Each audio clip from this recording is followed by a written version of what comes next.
Halo, 大家好，欢迎收看我的 YouTube 频道。Halo semuanya, selamat datang di channel YouTube saya Ferdi Halim. Hari ini saya ingin menyambung apa yang sebelumnya sudah saya ajarkan, yaitu mengenai pin-in. Hari ini pin-in yang akan saya sampaikan adalah pin-in yang berdiri sebagai akhiran. Akhiran mereka dapat berdiri sendiri dan juga sebagai akhiran dari sebuah awalan yang sebelumnya pada episode sebelumnya sudah saya ajarkan. Langsung saya mulai. Pada akhiran sebenarnya cara pelafalan rata-rata sama seperti bahasa Indonesia. Oke, mari kita mulai. I, U, U. Nah, mungkin agak susah. U ini adalah bentuk mulut kita seperti bentuk mulut ketika kita melafalkan huruf U. Oke, bentuk mulut U, tapi yang kita ucapkan itu adalah I, huruf I. Jadi bunyinya seperti U, U. Oke, jadi I, U, U. Di sini saya ingin menjelaskan perihal huruf I. Ada secara penulisan mereka menulis ada sebagai Y dan I, tapi yang dibacakan hanya yang bunyi kedengaran huruf I-nya saja, Y-nya tidak perlu. Jadi I sudah cukup, tidak perlu Y. Tapi ada di beberapa tempat di China masih terdengar huruf Y-nya, jadi mereka masih menyebut sebagai I, tapi sudah lebih common atau lebih jamak, lebih umum. Walaupun secara tulisan YI kita hanya membaca huruf I-nya saja. Jadi sebagai contoh, ini huruf 1 yaitu I, ya. Walaupun huruf pin-in-nya Y dan I kita membacanya I. Nah, ini juga huruf ni. Secara penulisan dia ada N dan I, Y-nya tidak ikut disertakan. Oke. Mari kita sambung.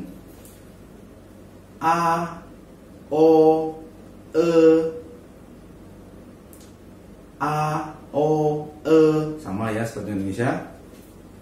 Tapi seperti yang episode sebelumnya, bunyi huruf E kita dibacakan dengan sebutan E. Tapi ada khusus di huruf E ini, jika dia bergabung dengan huruf I atau Y, YI jadinya, dia akan berubah bunyi. Contohnya seperti ini. Jika E ini bergabung dengan huruf lain yang bukan I, dia ini seperti L. Tetap dibacakan bunyinya E. Ini huruf L yang artinya sudah, kata keterangan sudah, L. Ketika dia bergabung dengan huruf Y atau I, dia akan berubah bunyi. Jadi contohnya seperti Y. Nah, ini artinya juga Y. Jadi Y dan E, jadi kita bukan bacakan Y, tapi Y. Khusus untuk jika huruf I bertemu dengan huruf E ini, dia berubah bunyi menjadi E. Jadi Y. Lanjut. I, A, Au, O, sama ya.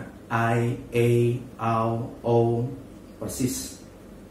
Tapi ada juga An, En, Ang, Eng, masih sama. An, En, Ang, Eng,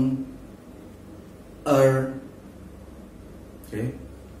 Imbuhan akhir pada umumnya bunyinya pelafalan sama seperti bahasa Indonesia kita, tapi masih ada satu yang perlu diperhatikan, yaitu huruf An.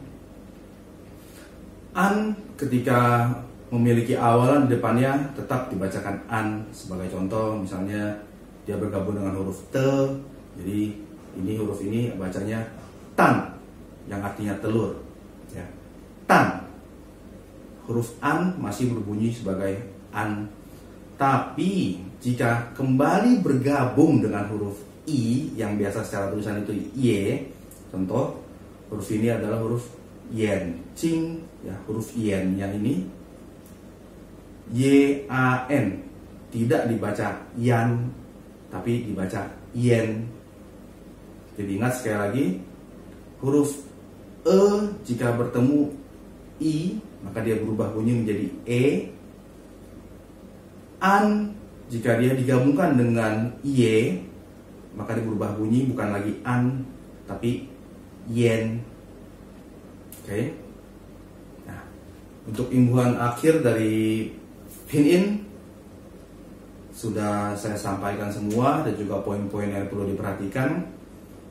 Terus diperhatikan, semoga kalian semakin maju dalam bahasa Mandarin. Jika kalian suka dengan konten yang saya bawakan, tekan tombol like dan juga jangan lupa untuk subscribe channel saya dan juga aktifkan lonceng sehingga setiap kali saya mengupdate channel saya dengan konten-konten yang baru, kalian segera mendapatkan notifikasinya.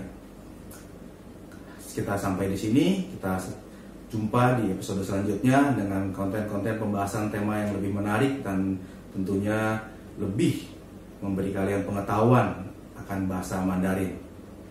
谢谢收看我的 YouTube 频道，我们下次再见，谢谢。